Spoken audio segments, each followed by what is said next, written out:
नमः ॐ विष्णुपदाय कृष्णपृष्ठाय भूतले श्रीमते भक्ति वेदांत स्वामिन् इति नामिने नमस्ते सरस्वती देवे गौरवाणी प्रचारिणे निर्विशेष शून्यवादी पाश्चात्य दिशतारिणे जय श्री कृष्ण चैतन्य प्रभु नित्यानंद श्री अद्वैत गदाधर शिवसदि गौर भक्त वृंद जय श्री कृष्ण चैतन्य प्रभु नित्यानंद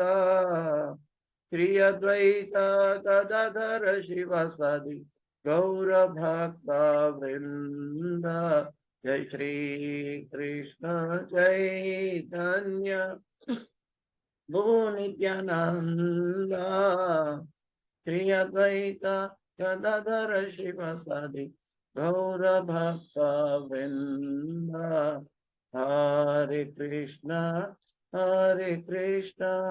कृष्ण कृष्ण हरे हरे हरे राम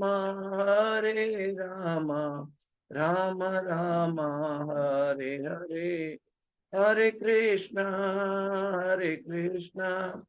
कृष्ण कृष्ण हरे हरे हरे राम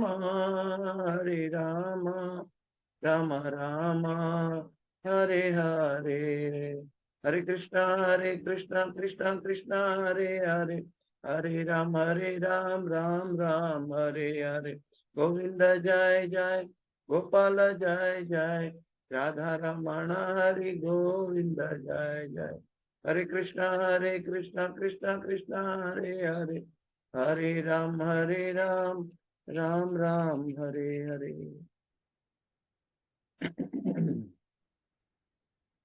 तो आज हम एक्चुअली चतुश्लोकी भागवत का आखिरी श्लोक हमने पूरा किया था, लेकिन उसको रिकेप करते हुए उसके बाद वाला श्लोक में जाएंगे, उसको रिकेप करेंगे लास्ट पार्ट को थोड़ा सा, और उसके बाद में नेक्स्ट श्लोक में जाएंगे। ओम अज्ञानातिमिरान्धस्य ज्ञानाञ्जनशलाकया चक्षुरुन्मिलितं येन तस्मै श्रीगुरुवे नमः। श्रीचैतन्यमनोभीष्टं स्थापितं येन भूतले स्वयं रूपगदा मह्यं ददाति स्वपदान्तिकं। वन्देऽहं श्रीगुरु श्रीयुतापदकमलं श्रीगुरु वैष्णवांश्च श्रीरूपं साग्रजातं सगणा रघुनाथान्वितं तं सजीवं साद्वैतं सावधूतं परिजनसहितं कृष्ण चैतन्यदेवं श्री राधा कृष्ण पादां सहगणा ललिता श्री विशाखान्वितांश्च। हे कृष्ण करुणा सिंधु दीनबंधो जगत्पते गोपेश गोपिका कांत राधा कांत नमोस्तुते। तप्त कांचन गौरांगी राधे वृंदावनेश्वरी वृषभानुसुते देवी प्रणमामि हरिप्रिये। वाञ्छा कल्पतरुभ्यश्च कृपा सिन्धुभ्य एव च पतितानां पावनेभ्यो वैष्णवेभ्यो नमो नमः। श्री कृष्ण चैतन्य प्रभु नित्यानंद श्री अद्वैत गदाधर श्रीवासादि गौर भक्तवृंद हरे कृष्ण कृष्ण कृष्ण हरे हरे हरे राम राम राम हरे हरे। जयतां श्रुतो पंगुर मम मंदमते गतिर मत्सर्वस्वपदाम्बुजो राधा मदन मोहन कृष्णाय वासुदेवाय देवकी नंदनाय च नंद गोपकुमाराय गोविंदाय नमो नमः। गोविंदाय नमो नमः। गोविंदाय नमो नमः। नमः पंकजनाभाय नमः पंकजमालिने नमः पंकजनेत्राय नमस्ते पंकजांग्रिये। पंचतत्वात्मकं कृष्ण भक्तरूप स्वरूपकं भक्तावतार भक्ताख्यं नमामि भक्तशक्तिकम्। ओम नमो भगवते वासुदेवाय। ओम नमो भगवते वासुदेवाय। ओम नमो भगवते वासुदेवाय। नारायणं नमस्कृत्यं नरं चैव नरोत्तमं देवीं सरस्वतीं व्यासं ततो जयमुदीरयेत्। नष्टप्रायेषु अभद्रेषु नित्यं भागवत सेवया भगवते उत्तम श्लोके भक्तिर्भवति नैष्ठकी। तो लास्ट चतुश्लोकी श्लोक में जो था 2936 श्रीमद् भागवतम में हमने ये श्लोक को रिकेप करते हुए आगे चलते हैं। एतावदेव जिज्ञास्यम तत्व जिज्ञासुनात्मनः अन्वय व्यतिरेकाभ्याम यत्स्यात् सर्वत्र सर्वदा। हाँ, तो यहाँ पे हम इसके अंत में लास्ट पैराग्राफ में रिकेप करते हुए आगे चलेंगे। श्रील प्रभुपाद की जय। श्रील प्रभुपाद के तात्पर्य बहुत अनमोल है जो लास्ट टाइम हमने लिया था, लेकिन क्या है कि कुछ बातें ऐसी थी कि बताया था कि हम और एक बार लेंगे, इसीलिए ले रहे हैं। हे राजन, अंततः यह तय हुआ है कि प्रत्येक व्यक्ति को, चाहे वह सन्यासी हो, योगी हो अथवा सकाम कर्मी हो, वांछित फल की प्राप्ति के लिए निर्भय होकर भगवान के पवित्र नाम का जप करना चाहिए। श्रील प्रभुपाद जी समझाते हैं, इस दुनिया के कोई भी मानवी हो, कोई भी मनुष्य हो, चाहे वो संत हो, भक्त हो, चाहे वो साधना योगी हो, या कोई भी हो, लेकिन उनको भगवान का नाम का जप करना चाहिए। क्योंकि जब तक जप नहीं करेंगे तब तक हमारा भगवान से रिश्ता लाइव जुड़ा रहना चाहिए। हाँ, हाँ, तो ये बहुत जरूरी है। इसी प्रकार विभिन्न शास्त्रों में अप्रत्यक्ष रूप से इंगित किया गया है।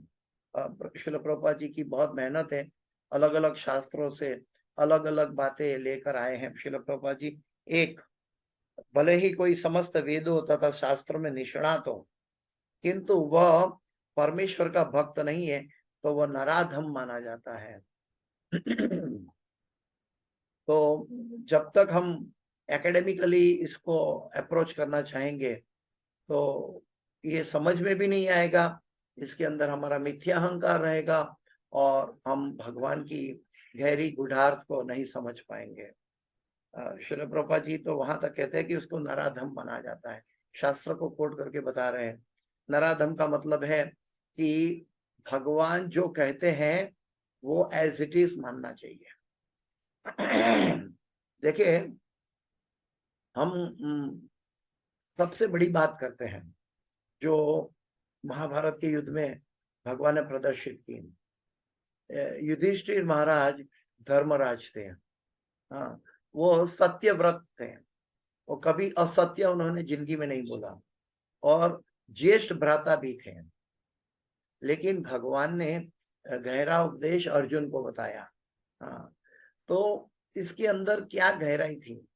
क्योंकि वैसे तो अर्जुन सखा और मित्र है, अनेक जन्मों से अर्जुन की आत्मा ने भगवान के प्रति द्वेष नहीं किया है। लेकिन अभी अब देखिए एक एपिसोड कि अश्वत्थामा मर गया तो उन्होंने कहा कि अश्वत्थामा नरवा कुंजरवा, उन्होंने नरवा कुंजरवा कह के, यानी कि भगवान की कही हुई बात में कुछ ऐड किया, कुछ नमक मिर्ची ऐड किया। भले वो परम सत्यवादी थे और उन्होंने सत्य ही प्रदर्शित किया, फिर भी भगवान को ये पसंद नहीं आया। तो परम सत्य की भी एक मर्यादा है। हम परम सत्य यानी कि भगवान जो करवाना चाहते हैं वो हमें करना चाहिए। तो प्रश्न ये उठता है कि हमें हर समय हर क्षण कैसे पता लगे कि भगवान हमें क्या करवाना चाहते हैं। भगवान क्या करवाना चाहते हैं कैसे पता चले? तो इसका प्रमाण है जो गुरु बताते हैं, हाँ, तो वो हमारे लिए प्रमाण है। क्यों ऐसा कहा गया? क्यों हम गुरु की सीधी बात लेकर आए? तो भगवान के मुख के शब्द है गीता में जो हम सब जानते हैं, तद विद्धि प्रणिपातेन परिप्रश्नेन सेवया उपदेक्षन्ति। कौन सा ज्ञान? तद ज्ञान। उपदेक्षन्ति तद ज्ञानम ज्ञानिनास तत्वदर्शिना। तद ज्ञान, तद ज्ञान का मतलब है जो भगवान बताना चाहते हैं वो। तो जो भगवान की प्रसन्नता कहाँ है, वो भगवान अपने इंटीमेट भक्त को हृदय में पहुंचा देते हैं परमात्मा के रूप में। तो भगवान हमारे हृदय में भी है, सर्वस्य चाहम हृदि सन्निविष्टो। भगवान हमारे हृदय में भी है, क्योंकि हमारा हृदय और मन कलमशग्रस्त है, तो परमात्मा की आवाज सुन नहीं सकते। इसके अंदर मिथ्या अहंकार भी जुड़ा हुआ रहता है। इसीलिए हम गुरु के वचनों को पालन करते हैं। तो गुरु के वचनों को पालन करने का अर्थ यह है कि हम भगवान को प्रसन्न करते हैं। तो भगवान को प्रसन्न करने की, भगवान क्या चाहते हैं वो समझने के लिए हमें हर समय हर क्षण गुरु के आदेश, गुरु की आज्ञा का पालन करना चाहिए। तो गुरु जो है वो भगवान के द्वारा भेजा गया रिप्रेजेंटेटिव है। दूसरे शब्द में कहे तो गुरु तत्व क्या है? तो गुरु तत्व कौन है? कि जो परमात्मा का बाह्य रिप्रेजेंटेशन है। एक परमात्मा जो हमारे हृदय में आत्मा के साथ बैठे हैं, जिसको हम देख नहीं पाते, कलमशग्रस्त परिस्थिति में उनके आदेशों का अनादर कर बैठते हैं, लेकिन जो हमारी चमड़े की आंख भी देख सकती है, ऐसे स्वरूप में भगवान हमारे साथ परमात्मा का रिप्रेजेंटेशन भेजते हैं, जिसको हम गुरु कहते हैं। तो गुरु एक परमात्मा का बाह्य रिप्रेजेंटेशन है, गुरु तत्व। और जो भगवान बुलाना चाहते हैं वो बोलते हैं, और वो शिष्य के लिए चाहे पर्सनल इंस्ट्रक्शन हो चाहे जनरल इंस्ट्रक्शन हो, वो गुरु के मुख से जो निकला वो हमें अक्षर सह पालन करना चाहिए। हाँ, नरवा कुंजरवा जैसी चीजें ऐड नहीं करनी चाहिए। कभी कभी कई लोग कहते हैं कि देश काल परिस्थिति के अनुसार हम कर सकते हैं। नहीं, देश काल परिस्थिति के अनुसार गुरु कर सकते हैं। हमें तो गुरु के आदेश को अंगीकार करना चाहिए। अमितो कंगाल कृष्णा कृष्णा बोली धाई तव पाछे पाछे, ओहे वैष्णव ठाकुर दया रे सागर ये दासे करुणा करे। हमारे लिए तो गुरु मुख पद्म वाक्य चित्ते ते को रिया किया। हमारे लिए ये, इसके अंदर क्या गहराई है? इसके अंदर अटलांटिक ओशन, पैसिफिक ओशन से भी ज्यादा गहराई है, क्योंकि हम भगवान के हृदय को टच करते हैं। साधवो हृदयम मैया, भगवान के हृदय में भगवान के भक्त रहते हैं। हाँ, और भगवान के भक्त के हृदय में भगवान की आज्ञाएं रहती है, तो भगवान के उपदेश रहते हैं। तो जैसे हम गुरु के उपदेशों का पालन करते हैं, तो गुरु के साथ हम तुरंत जुड़ जाते हैं। और गुरु का स्थान कहाँ है? भगवान के हृदय में। हाँ, साधव और हृदय मैया, गीता भागवत में भगवान बता रहे हैं। तो भगवान का एक ही बिजनेस है, वो अपने भक्तों को अपने हृदय में रखते हैं, और उससे वो उनकी सेवा से, उनकी कार्यकलाप से भगवान प्रसन्न रहते हैं। तो जैसे हम गुरु की आज्ञा का पालन करते हैं, तो हमारा स्थान सीधा भगवान के हृदय में पहुंच जाता है।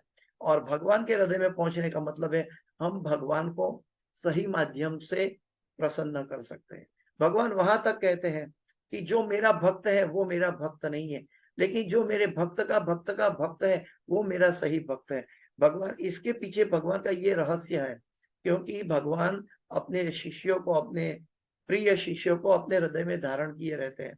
और जब हम उनके शिष्यों के, उनके पदारविंद को भजते हैं, उनके आदेश का पालन करते हैं, तो हम भगवान के हृदय को समझ पाते हैं, भगवान के हृदय को पहुंच पाते हैं।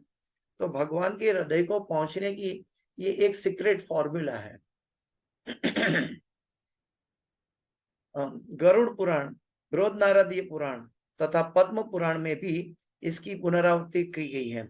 जो भगवत भक्ति से रहित है उसे वैदिक ज्ञान तथा तपस्या से क्या लाभ। आराधितो हरि परम ततः तपसा किम, न आराधितो हरि परम ततः तपसा किम, अंतर बहिर यदि हरीश ततः तपसा किम, न अंतर बहिर यदि हरीश ततः तपसा किम। अगर हम गुरु के और भगवान के वचनों को पालन करते हैं तो हमें तपस्या की और कोई भी चीज की अन्याभिलाषिता शन्नम ज्ञान कर्मादि अनावृतम आनुकूल्येन कृष्णानुशीलनम भक्तिरुत्तमा। ये हमें ध्यान रहना चाहिए, सदैव ध्यान रहना चाहिए अगर हम भक्ति में अग्रसर होना चाहते हैं। दूसरी बात है सर्वोपाधिर विनिर्मुक्तम तत्परत्वेन निर्मलम। हमें सभी उपाधियों से मुक्त होना चाहिए। इसका मतलब क्या है, ये सभी श्लोक जो है रूप गोस्वामी समझाते हैं। ये सर्व उपाधि यानी कि भौतिक जगत की कोई भी अचीवमेंट है उसको बाजू पे रखते हैं और भगवान का रिप्रेजेंटेटिव जो भगवान ने भेजा है हमारे जीवन में, जो गुरु है, जो भगवान कृष्ण से चली आ रही परंपरा में अपने गुरु को सेवा में लगे हुए ऐसे गुरु हैं जो अपने शिष्यों को भगवत धाम लेने के लिए आए हैं, ऐसे गुरु हैं। ऐसे गुरु की शरण ग्रहण करें। तो इसके लिए हमें और कोई चीजों की आवश्यकता नहीं होनी चाहिए। और गुरु जब हमारी कुछ सेवा में, गुरु के आदेश में हमारी जब एकाग्रता आती है तो गुरु धीरे धीरे हमें पूर्ववर्ती आचार्यों के उपदेश में भेज देते हैं ताकि धीरे धीरे हम अग्रसर होकर भगवान तक पहुंच पाए। हजारों प्रजापतियों की एक भगवत भक्त से तुलना कैसी, क्योंकि प्रजापति का बिजनेस है प्रजा को उत्पन्न करना और भगवत भक्त का बिजनेस है भगवान को प्रसन्न करना। तो दोनों की कंपेयर कैसे कर सके। भगवान का भक्त कई जीवों को भगवान तक लेके जाना चाहता है, भगवान को सेवा में जोड़ना चाहता है, और प्रजापति कई कर्मियों को जन्म देते हैं, क्रिएट करते हैं। यानी कि एक एप्पल है एक ऑरेंज है, दोनों की कंपैरिजन नहीं हो सकती। सुखदेव गोस्वामी ने श्रीमद् भागवत 2.4.17 में कहा गया है कि भगवत भक्ति के बिना न सन्यासी, न ही दयालु, प्रसिद्ध व्यक्ति, महान दार्शनिक, महान तांत्रिक या अन्य कोई भी व्यक्ति वांछित फल नहीं पा सकते, क्योंकि वो भौतिक उपाधि लेकर बैठे हैं। सर्वोपाधिर विनिर्मुक्तम तत्परत्वेन निर्मलम। हमें कोई भी भौतिक उपाधि नहीं चाहिए। हम अगर भौतिक उपाधि लेंगे तो क्या होगा, आध्यात्मिक रस मिल नहीं पाएगा, कितना बड़ा लॉस हो जाएगा। जैसे कि कोई व्यक्ति अपने पैसों का कारोबार करता है, हम लोग जैसे, हम सब कर्मियों हैं मेरे जैसे, तो हम पैसों का कारोबार करते हैं, लेकिन एक एक सांस हमारी जो जा रही है वो एक एक सांस के सामने ये पैसों का कारोबार क्या है, एक धूल है, एक मिट्टी है। क्योंकि वो समय जो है, कीमती समय है, हम भगवान की सेवा में नहीं लगाया तो क्या होगा। तो दार्शनिक या तांत्रिक हो या प्रसिद्ध व्यक्ति हो या महान हो, दयालु हो, ये सब एकेडमिकली देखे तो भौतिक जगत की दृष्टिकोण है। दयालु का मतलब है जो जीव को कृष्ण से जोड़ते हैं, वो दयालु है। परम करुणा बहुत हुई जना निताय गौर चंद्र। परम करुणा बहुत हुई जना निताय गौर चंद्र। वो नित्यानंद प्रभु और गौरंग महाप्रभु वो करुणा लेकर आए हैं। वो शिल प्रभुपाद जी, भक्ति विनोद ठाकुर, शिल प्रभुपाद जी और गुरु महाराज हम तक पहुंचाए हैं। तो ये करुणा लेकर आए हैं, ये दया का भाव है, ये दयालु है। लेकिन इनकी दया कैसी है कि जीवों को जन्म मृत्यु जरा व्याधि से बाहर निकालने के लिए वो अपने उत्तम भक्ति के स्टेज से मध्यम स्टेज में आते हैं हम सबके कल्याण के लिए। तो उसको दया कहते हैं। जो अपनी पदवी, अपनी कैटेगरी का भी परवाह नहीं करते हैं, जो उत्तम भक्त की कैटेगरी से मध्यम भक्त बनते हैं। क्यों? क्योंकि कई जीवों को जन्म मृत्यु जरा व्याधि से छुड़ाकर भगवान की ओर ले जाए। इसको दया कहते हैं। उसको दया नहीं कहते हैं जो गरीबों को खाना खिलाता है, फिर दया का भाव दिखता है उसमें, लेकिन वो 6-8 घंटे की दया है। वो उसको वॉशरूम में चला जाएगा, उसकी भूख, उसको भूख फिर से लगेगी, हाँ, उसको ठंडी फिर से लगेगी, कंबल देंगे, 2-4 साल में कंबल फट जाएगा, चोरी हो जाएगा। तो कोई भौतिक जगत की कोई भी फिलोथ्रॉपिक एक्टिविटी कर लो, वो सब सीमित है। लेकिन भगवत भक्त क्या करता है कि उसको जन्म मृत्यु जरा व्याधि से टालकर उसकी गरीबी हमेशा हमेशा के लिए दूर कर देता है। भले ही कोई स्थान स्वर्ग से भी अधिक महिमामय हो, किंतु यदि वहां वैकुंठ के स्वामी या उनके भक्त की महिमा का गान नहीं होता तो उसको तुरंत छोड़ देना चाहिए।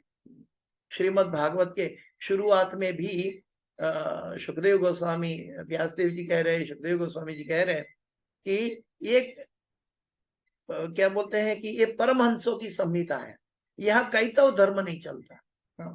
परमहंस की संहिता का मतलब है वो बार बार भगवान की महिमा सुनना चाहता है, बार बार उसकी तृप्ति भगवान की महिमा से होती है। वयम तुरुना वित्रुप्याम उत्तम श्लोक विक्रमे यत् शृण्वता रस ज्ञानम स्वादु साधु पदे पदे। शुद्ध भक्त भगवान की सेवा में लगे रहने के लिए 5 प्रकार की मुक्तियों को अस्वीकार कर देते हैं। 5 प्रकार की मुक्ति को अस्वीकार कर देते हैं। क्यों? क्योंकि वो सेवा करना चाहते हैं, भगवान की प्रसन्नता, भगवान के अनुकूल, आनुकूल्येन कृष्णानुशीलनम की सेवा में लगा हुआ है। वो अपनी कैटेगरी जो मिली है, चाहे वो शांत रस हो, दास्य रस हो, साख्य रस हो, वात्सल्य रस हो या माधुर्य रस हो, ये सभी, या सामी अलग अलग जो भगवान की मुक्ति का प्रकार है, सामीप्य हो, सारूप्य हो, साष्टी हो, ये सभी चीजों को, सालोक्य हो, ये सभी चीजों के पीछे वो नहीं जाता। वो जाता है मेरे कृष्णा को क्या चाहिए, मेरे कृष्णा कैसे प्रसन्न होंगे। हम इसका उदाहरण देख सकते हैं। इसका लाइव उदाहरण हमारे एक वरिष्ठ गुरु भाई है, जो गुरु महाराज की सेवा में पिछले 15-20 साल से लगे हुए हैं। हिज ग्रेस महावरा प्रभु। महावरा प्रभु हमेशा उनका व्हाट्सएप देखेंगे तो उसका स्टेटस आएगा मेडिटेशन। और वो मेडिटेट क्या करते हैं, वो हमेशा क्या सोचते रहते, वो गुरु महाराज के बारे में सोचते हैं। वो गुरु महाराज का आगे का क्या प्लान है, उसकी हेल्थ कैसी है, उनको कुछ हो गया तो क्या करना चाहिए, उनके जो सेवक है, वपू सेवा के सेवक है, उसको क्या क्या इंस्ट्रक्शन देनी है, वो गुरु महाराज को कैसे अनुकूलता मिले, गुरु महाराज की कैसे उनकी इच्छाएं पूरी हो जाए, गुरु महाराज की कैसे उनकी भौतिक रोग चला जाए, इसके पीछे 24 घंटा अगर कोई मेडिटेशन में रहता है, वो एक सोच में रहता है, अगर किसी भक्त से बातों का आदान प्रदान करता है गुरु महाराज की हेल्थ के लिए, तो उनका उद्देश्य एक और एक मात्र गुरु की सेवा और प्रसन्नता है। वो अपना स्टेटस कभी भी आप देखेंगे 20 साल में कि कभी भी वो अपना स्टेटस की बात नहीं करते, और पर्दे के पीछे रहते, कभी भी स्क्रीन पे आते हुए नहीं दिखाई देते। और वो क्लास लेते हैं तो क्या लेते हैं, गुरु महाराज की महिमा का क्लास लेते हैं। वो उनका कोई और बिजनेस नहीं है। तो ये भक्त की, शुद्ध भक्ति की एक क्वालिटी है, एक कैटेगरी है कि वो कोई भी चीजों से इस संसार की, वो अपनी ही कल्याण की, अपनी मुक्ति की भी परवाह नहीं करते। वो कोई भी परवाह नहीं करता है। वो उनका एकमात्र उद्देश्य गुरु की सेवा है। कभी कभी ऐसा कहा जाता है कि गुरु के चरण को हमें सर में लगाना चाहिए, लेकिन गुरु के चरण के ऊपर अगर हमारा चरण हो तो वो तो अपराध हो जाएगा, हम तो नरक में चले जाएंगे। गुरु के चरण के ऊपर हमारा चरण रखना, ये तो बहुत गहरी बात है कि ये तो अपराध हो गया। गुरु को चरणों पे हमारा पांव रख दिया। लेकिन गुरु अगर बैठे हैं, उनको खड़े होना है, तो वो स्लिप ना हो जाए, कि फिसल ना जाए, इसलिए उनके चरणों पे अपना पांव रख के 2 हाथ से उनको खड़े करते हैं। तो वहां पे वो अपना दोष स्वीकार करने के लिए तैयार होते हैं। जैसे गोपियां अपनी ही चरण धूलि भगवान को देने के लिए तैयार हो गई थी, और भगवान ठीक हो जाए तो हमें चाहे कहीं भी जाना पड़े, चाहे हम जाएंगे। तो ये भाव गुरु महाराज की वपु सेवा के भक्तों के अंदर है। कि सिर्फ और सिर्फ गुरु महाराज ने कुछ सामान्य बातों में कोई एक वाक्य बोल दिया, उसके पीछे कई भक्त महीनों तक मेहनत करने लग जाते हैं। और 4-6 महीने के बाद जब वो उसका रिजल्ट लेकर आते हैं, तब गुरु महाराज को कितनी प्रसन्नता होती है कि मैंने 6 महीने पहले वो एक सामान्य बात कही थी, ये मेरे शिष्य ने कितनी गहरी ले ली, उसके ऊपर विचार किया, उसके ऊपर कार्य किया, और कार्य करके आज मुझे दिखा रहा है कि तुम्हारे आदेशों का पालन कैसे हो रहा है। तो गुरु महाराज को कितनी प्रसन्नता होती है, और जब गुरु प्रसन्न होते हैं तो भगवान प्रसन्न हो जाते हैं। तो ये बहुत गहरी फॉर्मूला है, इसलिए हमें मन को विचलितता से बचाना चाहिए। तस्मात् एकेन मनसा भगवान सात्वताम पति ही श्रोतव्य कीर्तितव्यश्च ध्येय पूज्यश्च नित्यदा। अतः अंतिम निष्कर्ष यही है कि सर्वत्र तथा सर्वदा भगवान की महिमा का गान होना चाहिए। मनुष्य को चाहिए कि उनकी महिमा का श्रवण, कीर्तन तथा स्मरण करें। शृणोता स्वकथा कृष्ण पुण्य श्रवण कीर्तन हृदयंतस्त भद्राणी विधुनति सुहत्सता। देखिए, बारिश के समय पानी चारों ओर बरस रहा है, लेकिन हम छाता लेके जाते हैं और अपने आप को गिरती हुई बारिश से बचाते हैं। हम बारिश को नहीं रोक सकते हैं, ठीक वैसे ही हम भौतिक कलमश को नहीं रोक सकते हैं। भौतिक कलमश तो कहीं ना कहीं हमारी आंखों से प्रवेश कर देता है, कहीं हमारे मन के विचारों से प्रवेश कर देता है, कई बार हमारे कानों से प्रवेश कर देता है, कई बार हमारे स्पर्श से प्रवेश कर देता है। लेकिन ये चीजें जो है, उनको सतत मिटाने की जरूरत है, इसीलिए सतत भगवान की महिमा सुनने की आवश्यकता है। श्रृणवता स्वकथा कृष्ण पुण्य श्रवण कीर्तन हृदयंतस्त अभद्राणी, हृदय का मैल धो डालता है। विदुनति सुहत्सता, वो हृदय का मैल धो डालता है। क्या? भगवान की महिमा, भगवान का यशोगान, भगवान का गुणगान श्रवण कीर्तन करने से। क्योंकि जीवन की परम सिद्धि अवस्था यही है। सकाम कर्म तो भोग्य शरीर तक सीमित है। अभी एक बात यह है कि आज मैंने स्नान किया तो अभी मुझे कल सुबह स्नान करना पड़ता है। क्यों करता हूं? मैं ऐसा नहीं कहता कल मैंने स्नान किया था तो फिर से स्नान करना पड़ता है। क्यों? क्योंकि मैं मैला हो गया। ठीक वैसे ही हमारे हृदय में एक बाह्य कितनी दृष्टिकोण से मैल जमा होता है हृदय में, इसलिए हमें सतत भगवान का नाम स्मरण, भगवान की श्रवण कीर्तन करते रहना चाहिए। श्रीमद् भागवत प्रमाण है कि जो ऋषि मुनि गण, जो संत गण जिन्होंने संसार त्याग दिया है, ऐसे शौनक ऋषि बार बार भगवान की महिमा सुनना चाहते हैं। उनको मालूम है, फिर भी वो ऐसे प्रश्न करते हैं जिससे वक्ता के हृदय से या श्रोतागण के हृदय की मैच्योरिटी से भगवान कुछ और गहरी बात बताना चाहे और वो सुनना चाहे। तो भगवान की महिमा हमें बार बार सुननी चाहिए। सकाम कर्म तो भोग्य शरीर तक सीमित है। सकाम कर्म भोग्य शरीर, हम अपना लोभ, स्वार्थ, नाम, प्रतिष्ठा, ये सब सकले विषय भांडा, ये सब के पीछे जाएंगे तो शरीर के साथ नष्ट हो जाएगा। बल्कि उसके अंदर अपराध करेंगे, पाप करेंगे तो हम हमारा पतन हो जाएगा। लेकिन हमें क्या करना चाहिए? हमें सतत भगवान के नाम से, भगवान की महिमा श्रवण कीर्तन से, भक्तों के संग से जुड़ा रहना चाहिए। योग शक्तियों की प्राप्ति तक, योग शुष्क दर्शन, दिव्य ज्ञान की उपलब्धि तक, और जहां तक कि दिव्य ज्ञान का संबंध है वो मोक्ष लाभ तक सीमित है। दिव्य ज्ञान भी मोक्ष दे सकता है, लेकिन मोक्ष देने के बाद भी हमें भगवान को क्या प्रसन्नता चाहिए वो करना है। जैसे कि इसको एग्जाम्पल कैसे दे कि अभी हम हम अहमदाबाद में हैं या वृंदावन में हैं, गुरु महाराज को दर्शन करने के लिए हम मायापुर चले जाते हैं। हाँ, मायापुर चले जाते हैं और मायापुर गुरु महाराज के क्लास अटेंड करते हैं। तो हम एक सालोक्य की तरह वहां पहुंचते हैं।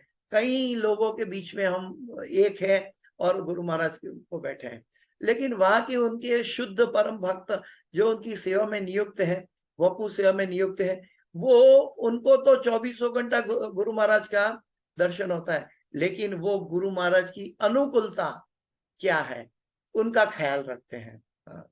तो उनकी अनुकूलता का ख्याल रखना एक बात है, और यहाँ से गुरु महाराज को देखने के लिए, प्रणाम करने के लिए मायापुर पहुंच जाना और एक बात है। तो मोक्ष जो है वो मायापुर पहुंचने की जैसी बात है, लेकिन उनकी सेवा का भाव है। तो जितना हम शुद्ध होंगे, गुरु महाराज हमारे लिए इतने उपलब्ध हैं, हर एक शिष्य को वो सेवा देना चाहते हैं, लेकिन क्या है कि हम उसके अंदर सीरियस नहीं है, हम उसके अंदर रेगुलर नहीं है, हम एक बार करते हैं फिर भूल जाते हैं। Success is a journey not a destination. Journey का मतलब है हमें बार बार वहां पहुंचना होगा। तो गुरु महाराज की सेवा के लिए भी हमें बार बार प्रयत्न करना चाहिए। यदि इन सबको संपन्न किया भी जाता है तो इनके मार्ग में त्रुटियों की होने की संभावना रहती है। हम मायापुर होने के बाद भी कभी कोई भक्त को इधर उधर देख लिया, वैष्णव अपराध कर सकते हैं। तो हमारा उद्देश्य जो है गुरु महाराज की प्रसन्नता हो, हमारी साधना ऐसी तीव्र हो कि गुरु महाराज को हमको देखे और प्रसन्न हो जाए। तो ये हमारा लक्ष्य होना चाहिए। हमारा लक्ष्य ये नहीं होना चाहिए वो क्या कर रहा है, ये क्या कर रहा है, ये गलत बात बोल रहा है, ये गलत कार्य कर रहा है। नहीं, ये हमारा बिजनेस नहीं है। अगर इसके अंदर हम दृष्टि डालेंगे तो ये हमारी इम्तिहान होगी, और इम्तिहान में कभी हम फेल भी हो सकते हैं। इसलिए कभी सर्वोपाधिर विनिर्मुक्तम तस्माद एकेन मनसा। तो ये हमें बार बार ध्यान रखना चाहिए, अपने आप को सदैव जागृत रखना चाहिए। किंतु भगवान की दिव्य भक्ति को ग्रहण करने की न तो कोई सीमा है, न ही नीचे गिरने का कोई भय है। जो गुरु महाराज की या भगवान की सेवा में लगा हो तो वो कभी गिर नहीं सकते हैं। देखिए, मैं कई सालों से देख रहा हूँ मायापुर में हमारे एक गुरु भाई है, बहुत उम्र लायक है, निताई बलराम प्रभु। 3 बजे उठ के मंदिर में आ जाते हैं राधा माधव के लिए, उनको जगाना, उनके लिए भोग बनाना और मंगला आरती करना। कई सालों से वो मंगला आरती कर रहे हैं निताई बलराम प्रभु। उनकी उम्र तो शायद मेरे से कहीं अधिक है, लेकिन मेरे जैसी उम्र में हम शरीर की परवाह करते हैं, हम विचलित हो जाते हैं, हम शरीर की परवाह करते हैं। हम सोचते हैं कि बीपी हो जाएगा, हम सोचते हैं बैक पेन है, नहीं कर पाते। लेकिन जो भगवान के दृढ़ भक्त है उनकी भी परीक्षा होती है, उनको भी तकलीफ होती है, लेकिन कुछ समय के तकलीफ होने के बाद उनको वो तकलीफ से भगवान के द्वारा मुक्त करा दिया जाता है। अगर हम तकलीफ देखेंगे तो हमारे सेवा में ऑब्स्टिकल ही दिखेंगे, लेकिन हम उसके बाजू से निकल कर आगे चलते रहेंगे तो हमारी तकलीफ अदृश्य हो जाएगी। तो हमें बॉडी पेन होता है या बीपी होता है या बैक पेन होता है, ये सभी भौतिक तकलीफें हैं, लेकिन मरने के बाद हम नहीं बोल सकते कि भौतिक तकलीफ की वजह से सेवा नहीं कर पाए। तो मनुष्य जन्म मिला था लेकिन सेवा नहीं किया तो क्या क्या किया। भक्ति को ग्रहण करने की न तो कोई सीमा है, न नीचे करने का कोई भय है भक्ति के लिए। भगवत कृपा से यह विधि स्वतः अंतिम अवस्था को प्राप्त होती है, अपने आप वो अंतिम अवस्था को प्राप्त होती है, यानी कि भगवान की प्रसन्नता के लिए अंत्य नारायण स्मृति की समय में स्वतः अपने आप कृष्ण को याद करने के लिए भगवान की कृपा हमारे पर बरसती है और हम भगवान को याद कर सकते हैं, और जैसे याद करते हैं भगवान प्रकट होते हैं, आशीर्वाद देते हैं, और भगवान ऐसे शुद्ध भक्त को, प्रेमी भक्त को अपनी शाश्वत सेवा में नियुक्त करने के लिए ले जाते हैं। भक्ति को प्रारंभिक अवस्था में ज्ञान आवश्यक है। प्रारंभिक अवस्था में ज्ञान आवश्यक है, इसीलिए ताकि हम भक्ति के अंदर जो छिद्र है वो निकल जाए, हमारा छिद्र बंद हो जाए और हम सही दिशा में आगे बढ़े, इसलिए आवश्यक है। किंतु उच्चतर अवस्था में ऐसे ज्ञान की कोई आवश्यकता नहीं होती। उच्चतर अवस्था में वो जैसे गुरु महाराज को खड़ा करना है तो गुरु महाराज के चरण के ऊपर अपना पांव रखना, तो उसके लिए शास्त्रों में ढूंढना नहीं जाएगा कि मैं ऐसा कर सकता हूँ कि नहीं कर सकता हूँ, इससे करने से मुझे पाप होगा कि नहीं, ये ज्ञान की आवश्यकता नहीं है। वो तुरंत रख देता है उसी समय और गुरु महाराज को खड़ा कर देता है। कहने का मतलब है कि जहां जैसी आवश्यकता है तुरंत वो तत्पर रहता है, वो अपनी परवाह नहीं करता, वो अपना लाभ गैर लाभ, हानि प्रतिष्ठा नहीं सोचता। अतः उन्नति का सर्वोत्तम तथा निश्चित पथ भक्ति योग ही है। कभी कभी श्रीमद् भागवत के उपयुक्त 4 श्लोकों का निचोड़ का उपयोग निर्विशेषवादी अपने पक्ष के समर्थन हेतु करता है, किंतु ध्यान देना होगा कि इन 4 श्लोकों का वर्णन सर्वप्रथम श्री भगवान ने स्वयं किया था। यानी कि प्रभुपाद जी का दृष्टिकोण देखें कि निर्विशेषवादी के लिए ये भरपूर सामग्री है, ये 4 चतुश्लोकी भागवत, लेकिन ये चतुश्लोकी भागवत कह कौन रहा है? भगवान स्वयं ब्रह्मा जी को कह रहे हैं, यानी कि ये साकार भगवान है, निर्विशेषवादी नहीं है। अतः भगवान के विषय में कोई धारणा न होने से निर्विशेषवादी को उनमें प्रवेश करने की कोई गुंजाइश नहीं है। अतः इन श्लोकों के निचोड़ की निर्विशेषवादी चाहे जो भी व्याख्या करे, वह ब्रह्मा से प्राप्त शिष्य परंपरा में दीक्षित व्यक्तियों को द्वारा मान्य नहीं होगी, जैसा कि निम्नलिखित श्लोकों में स्पष्ट हो जाएगा। इसके अतिरिक्त श्रुति पुष्टि करती है कि जिसे अपने शैक्षणिक ज्ञान का गर्व होता है उसके समक्ष श्री भगवान कभी प्रकट नहीं होते। जो व्यक्ति एकेडमिकली भगवान का ज्ञान प्राप्त करने की कोशिश करता है तो उसको भगवान कभी मिलते नहीं है। ना हम प्रकाश सर्वस्य योग माया समावृता मूढ़ोयम ना बीजानाति लोको माम अजम अव्ययम। यहाँ पे प्रभुपाद जी कठोपनिषद के 1-2-23 का श्रुति मंत्र लेके आए हैं। नायमात्मा प्रवचनेन लभ्यो न मेधया न बहुधा श्रुतेन यमे वैश वृणुते तेन लभ्य स्थैष्य आत्मा विवृणुते तनुस्वाम। यह सारी बात श्री भगवान स्वयं कहते हैं।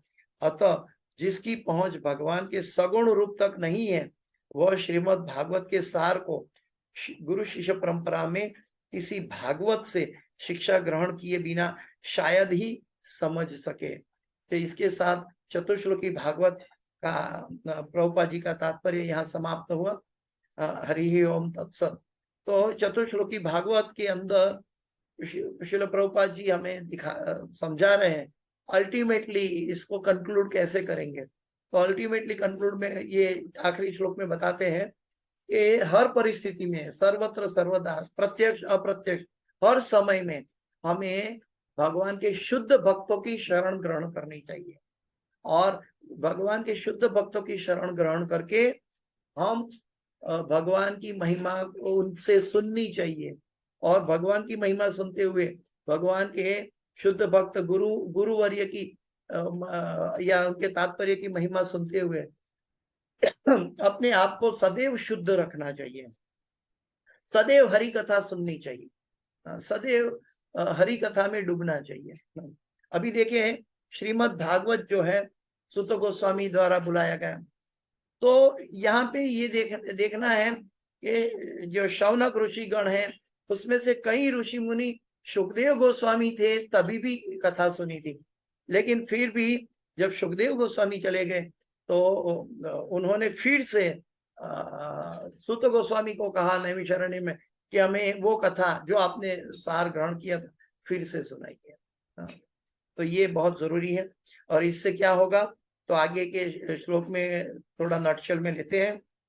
एतन्मतं समातिष्ठ परमेण समाधिना भवान कल्प विकल्पेषु न विमुह्यति कर ही चेत। हे ब्रह्मा, तुम मन को एकाग्र करके इस निर्णय का पालन करो। तुम्हें न तो आंशिक और न ही पूर्ण प्रलय के समय किसी प्रकार का गर्व विचलित कर सकेगा। बहुत बड़ी बात है कि हमारी एकाग्रता की सीमा कब तक है। हम एकाग्रता की सीमा में बार बार एक एग्जांपल देता हूं। एकाग्रता की सीमा का मतलब है कि बाहरी कोई भी परिस्थिति बाहर की हो, उससे मतलब नहीं, वो आत्मा में स्थित रहता है। वही एग्जांपल भक्त प्रहलाद महाराज का। प्रहलाद महाराज 5 वर्ष के बालक थे। बालक तो कभी छोटी मोटी बातों में डर जाते हैं, लेकिन 5 साल का बालक जो है जंगल में गुरु के वचनों में एकाग्र चित्त से तप किया और कभी भी जंगली प्राणियों की चिंता नहीं की, कभी भी जहरीले सांप के कुएं में डालना की चाहा तो उन्होंने अपने आत्मा में स्थित रहकर भगवान को याद किया। उन्होंने अपने बाह्य शरीर की परवाह नहीं की। तो एकाग्रता की भी एक सीमा है।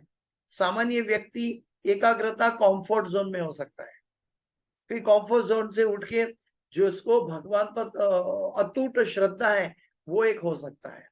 उससे परे जो भगवत श्रवण करने से एकाग्रता आ सकती है, और उससे पहले जो गुरु की और भगवान के आशीर्वाद से एकाग्रता मिलती है। जैसे कि हम हरिनाम दीक्षा लेते हैं, तो हरिनाम दीक्षा लेने से हमारी दिशा प्रशस्त हो जाती है, हमारी दिशा एकाग्र हो जाती है। लेकिन फिर भी हम चैंटिंग करते करते हमारा मन विचलित होता है, मन भटकता है, हम सबका प्रश्न है। तो ऐसे जब हमारी सिंसियरिटी जब हम चैंटिंग से बताते हैं, तब गुरुवर्य शास्त्रों के आदेशों के साथ भक्ति शास्त्री करवा के हमें ये साबित करवा के हमें ब्राह्मण दीक्षा देते हैं। तो ब्राह्मण दीक्षा देने का क्यों जरूरी है? श्रील प्रभुपाद जी कहते हैं जिन्होंने जन्म लिया है उनको ब्राह्मण लेवल तक अपने आप को उठाना चाहिए। तो ब्राह्मण दीक्षा क्यों आवश्यक है?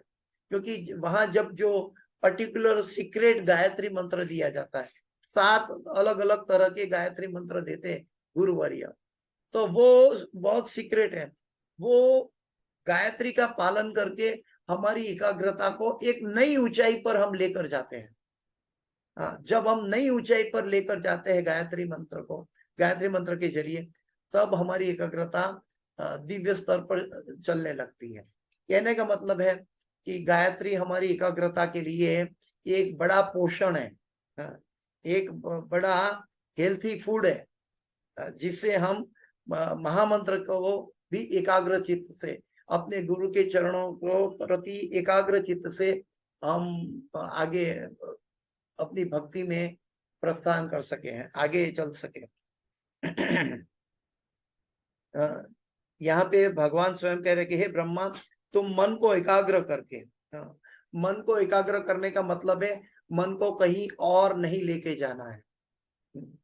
मन मना भव मद भक्तो मध्याजी माम नमस्कुरु मामे वैश्यसी सत्यम ते प्रति जाने प्रियोसी में। गीता में भी भगवान ने राज विद्या राज गुह्य योग कहा, लेकिन उनके अंत में क्या कहा कि हे अर्जुन, तू मन मुझे दे दे। मन भगवान को सौंपने का मतलब है हमारी इच्छा भगवान की इच्छा में समर्पित कर देना। हमारी कोई भी वास्तविक इच्छा जो प्रकट होती है तो भगवान की इच्छा में समर्पित करने का मतलब है गुरु के आदेशों में, गुरु के उपदेशों में हमारी इच्छा को समर्पित करना। इसका मतलब है हमें सांसारिक कार्यों में हमारे ड्यूटी वश करना पड़े, फिर भी हमारा लक्ष्य, हमारी साधना सदैव गुरु के उपदेशों का चिंतन करती होनी चाहिए। तुम मन को एकाग्र करके इस निर्णय का पालन करो। कौन से? ये चतुश्लोकी भागवत का। तुम्हें न तो आंशिक और न ही पूर्ण प्रलय, आंशिक प्रलय हो या पूर्ण प्रलय हो के समय किसी प्रकार का गर्व विचलित कर सकेगा। कोई किसी प्रकार का गर्व नहीं होगा, क्योंकि ब्रह्मा जी की स्थिति ऐसी है कि ऑलमोस्ट भगवान के समकक्ष है। भगवान नहीं है लेकिन फिर भी भौतिक जगत में है, फिर भी उनको इतनी शक्ति, इतनी अवस्था प्रदान कर दी है ब्रह्मा जी को, ताकि उसको गलती से भी एक क्षण के लिए भी मन में मिथ्या अहंकार न आ जाए कि ये मेरी शक्ति से हो रहा है। इसका तात्पर्य लंबा है, हम थोड़ा सा लेते हैं, बाद में आगे लेंगे। जिस प्रकार भगवान श्री कृष्ण ने भगवत गीता के 10वें अध्याय में संपूर्ण गीता का सारा 4 श्लोक में बताया, अहम सर्वस्य प्रभवो इत्यादि में दिया है, उसी प्रकार संपूर्ण श्रीमद् भागवत का सार 4 श्लोकों में अहम एव समेवाग्रे इत्यादि में रख दिया है। इस प्रकार भागवत के महत्वपूर्ण निष्कर्ष का गुह्य सार श्रीमद् भागवत के मूल वक्ता द्वारा रख दिया गया है। मूल वक्ता व्यासदेव जी, हाँ, या तो उससे भी एक दूसरी पर चैनल में देखे तो बलराम जी, और वे ही अर्थात भगवान श्री कृष्ण भगवत गीता के भी मूल वक्ता थे। अनेक वैयाकरणों तथा जगडालू और भक्तों ने श्रीमद् भागवत के इन 4 श्लोकों की झूठी व्याख्या प्रस्तुत करने का प्रयत्न किया है, किंतु स्वयं भगवान ने ब्रह्मा जी को उपदेश दिया है कि वे उनके द्वारा बताए गए सुस्थिर निर्णय निष्कर्ष से विचलित न हो। चतुश्लोकी भागवत से विचलित न हो। ये चतुश्लोकी भागवत 12 स्कंद का भागवत है, लेकिन शुरू में दूसरे स्कंद में चतुश्लोकी भागवत बता दिया गया है। इसका मतलब क्या है कि अगर हम ये चतुश्लोकी भागवत के अनुसार हमारी मनोदशा स्थिर करें, तो आगे जो बताई जाएगी भगवान के भक्तों की चरित्रों या भगवान की लीला का रहस्य, वो हमको ठीक तरह से एकाग्रता से समझ में आएगा। हम उसको भौतिक कलमशग्रस्त बुद्धि से नहीं जोड़ेंगे, उसको बुद्धि से जोड़ेंगे तो एकाग्रता चली जाएगी। हमें बुद्धि को नहीं लगाना है। भज गोविंदम भज गोविंदम गोविंदम भज मूढ़ मते। हमें जैसे रेस के घोड़े को उनकी आंखों को साइड से बंद कर दिया जाता है, उसको सिर्फ अपना रेस का मार्ग दिखे, इसीलिए और कोई नहीं दिखना है उसको। हाँ, बीच में क्या ऑब्स्टिकल आता है उसको नहीं देखना है। जैसे गंगा बहती है तो वो बीच में पत्थर आता है, ऑब्स्टिकल आती है, शिला आती है, तो बाजू से निकल कर चली जाती है। ठीक वैसे ही भगवान का जो भक्त है, ये प्रहलाद महाराज जैसे भक्त है, उनको कई समस्याएं आई, कई ऑब्स्टिकल आए जीवन में।